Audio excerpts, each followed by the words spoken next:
ولا تقولن لشيء إني فاعل ذلك غدا إلا أن يشاء الله. واذكر ربك إذا نسيت وقل عسى أن يهديني ربي لأقرب من هذا رشدا. ولبثوا في كهفهم 300 سنين وازدادوا 9 قل الله أعلم بما لبثوا له غيب السماوات والأرض أبصر به وأسمع ما لهم من دونه من ولي ولا يشرك في حكمه أحدا.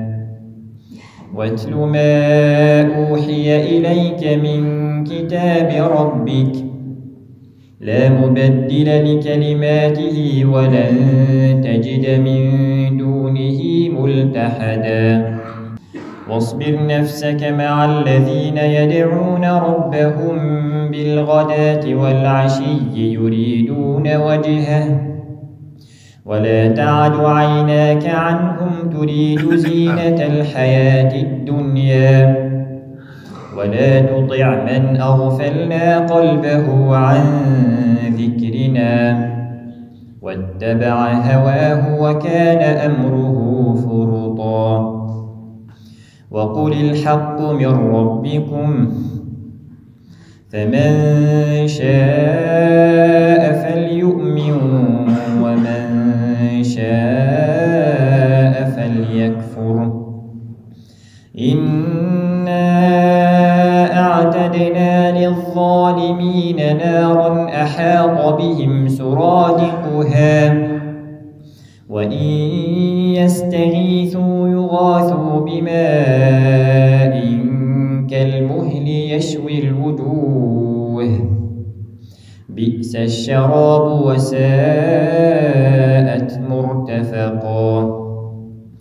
إن الذين آمنوا وعملوا الصالحات إنا لا نضيع أجر من أحسن عملا أولئك لهم جنات عدن تجري من تحتهم الأنهار يحلون فيها من أساور من ذهب ويلبسون ثيابا خضرا من سندس واستبرق متكئين فيها على الأرائك نعم الثواب وحسنت مرتفقا. واضرب لهم مثلا الرجلين جعلنا لأحدهما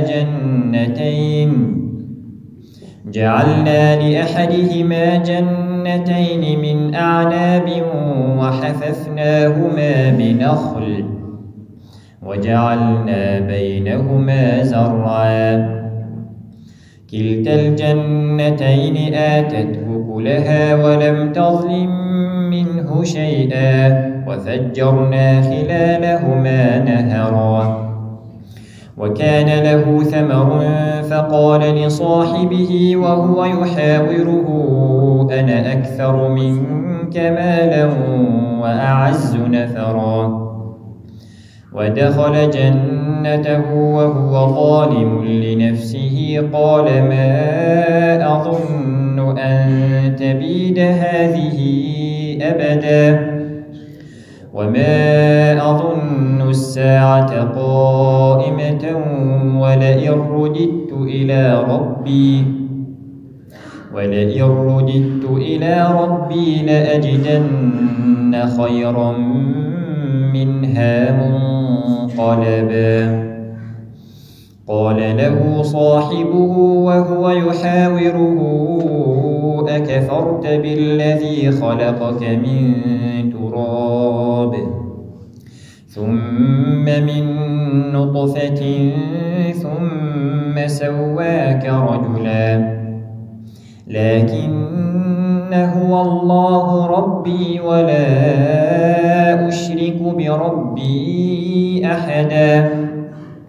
ولولا إذ دخلت جنتك قلت ما شاء الله لا قوة إلا بالله إن ترني أنا أقل منك مالا وولدا فعسى ربي أن يؤتيني خيرا من جنتك ويرسل عليها حسبانا من السماء فتصبح صعيدا زلقا أو يصبح ماؤها غورا فلن تستطيع له طلبا وأحيط بثمره فأصبح يقلب كفيه على ما أنفق فيها وهي خاوية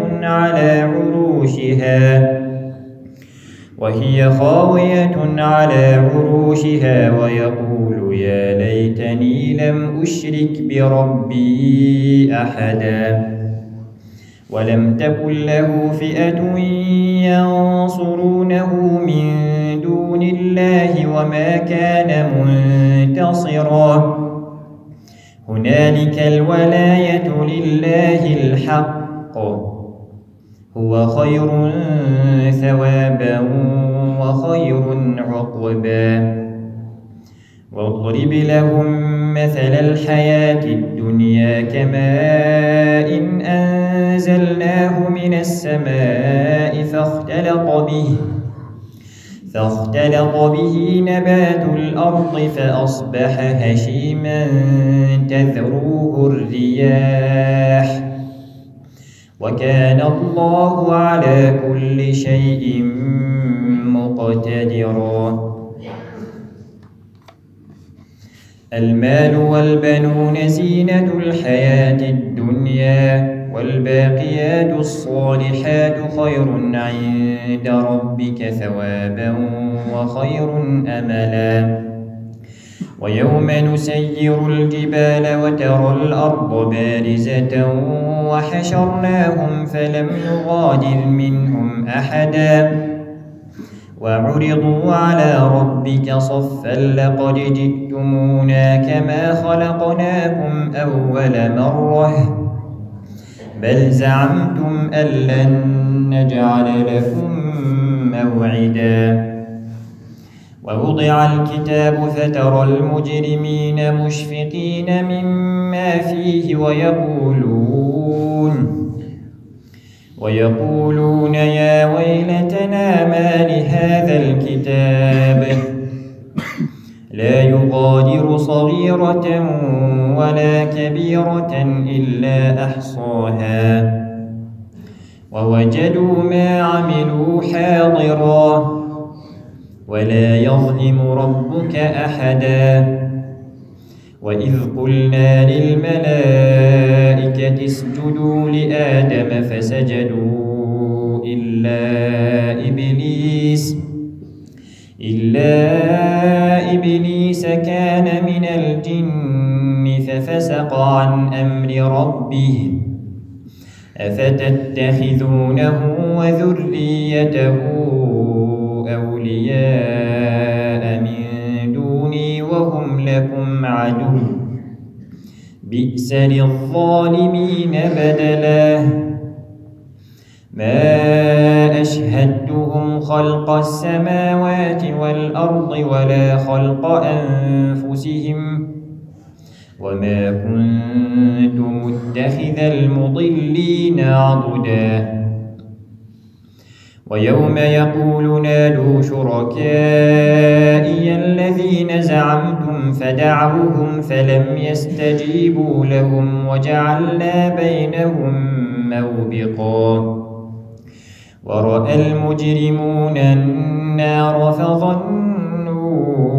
أنهم واقعوها ولم يجدوا عنها مصرفا ولقد صرفنا في هذا القرآن للناس من كل مثل وكان الإنسان أكثر شيء جدلا وما منع الناس أن يؤمنوا إذ جاءهم الهدى ويستغفروا ربهم إلا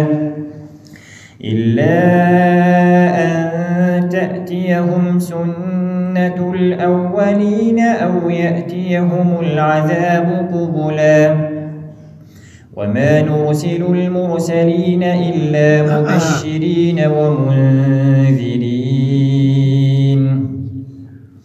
ويجادل الذين كفروا بالباطل ليدحضوا به الحق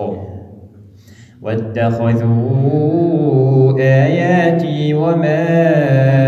أنذروا هزوا ومن أظلم ممن ذكر بآيات ربه فأعرض عنها ونسي ما قدمت يداه إنا جعلنا على قلوبهم أكنة أن يفقهوه وفي آذانهم وقرا وإن تدعوهم إلى الهدى فلن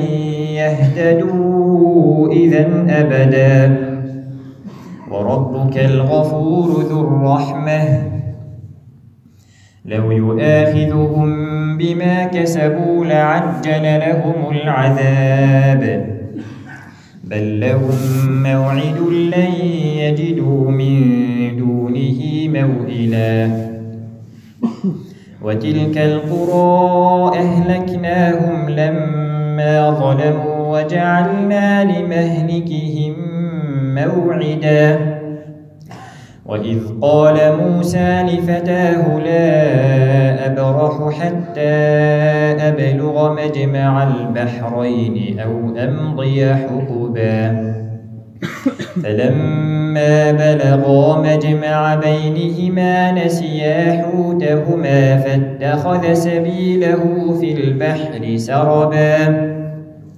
فلما جاوزا قال لفتاه آتنا غداءنا لقد لقينا من سفرنا هذا نصبا قال أرأيت إذ أوينا إلى الصخرة فإني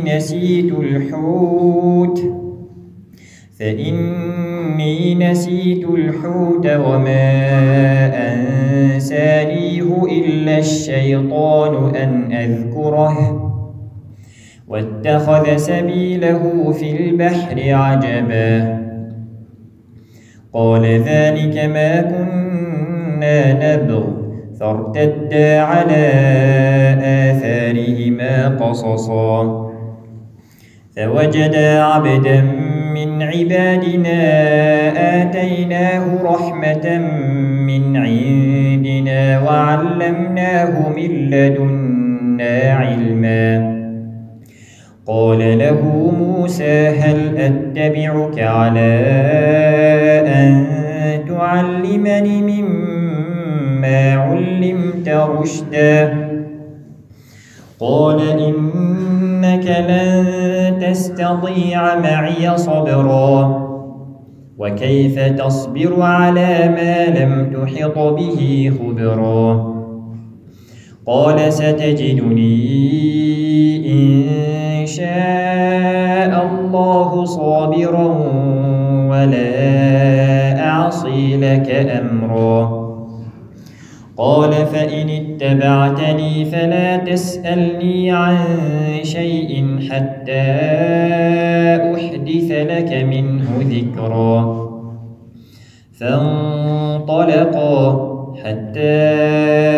إذا ركبا في السفينة خرقها قال أخرقتها لتغرق أهلها لقد جئت شيئا إمرا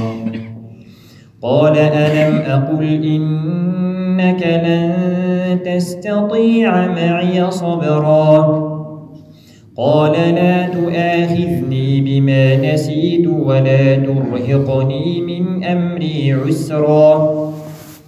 فانطلقا حتى إذا لقيا غلاما فقتله قال أقتلت نفسا زكية بغير نفس لقد جئت شيئا نكرا قال ألم أقل لك إنك لن تستطيع معي صبرا قال إن سألتك عن شيء بعدها فلا تصاحبني قد بلغت من لدني عذرا فانطلقا حتى إذا أتيا أهل قرية استطعما أهلها فأبوا أن يضيفوهما فوجدا فيها جدارا يريد أن ينقض فأقامه قال لو شئت لاتخذت عليه أجرا قال هذا فراق بيني وبينك سأنبئك بتأويل ما لم تستطع عليه صبرا أما السفينة فكانت لمساكين يعملون في البحر فأردت أن أعيبها وكان وراءهم ملك يأخذ كل سفينة غصبا وأما الغلام فكان أبواه مؤمنين فخشينا أن يرهقهما طغيانا وكفرا فأردنا أن يبدلهما ربهما خيرا منه زكاة وأقرب رحما وأما الجدار فكان لغلامين يتيمين في المدينة وكان تحته كنز لهما وكان أبوهما صالحا فأراد ربك أن يبلغا أشدهما ويستخرجا كنزهما رحمة من ربك وما فعلته عن أمري ذلك تأويل ما لم تستطع عليه صبرا صدق الله العظيم. سبحان ربك رب العزة عما يصفون وسلام على المرسلين والحمد لله رب العالمين.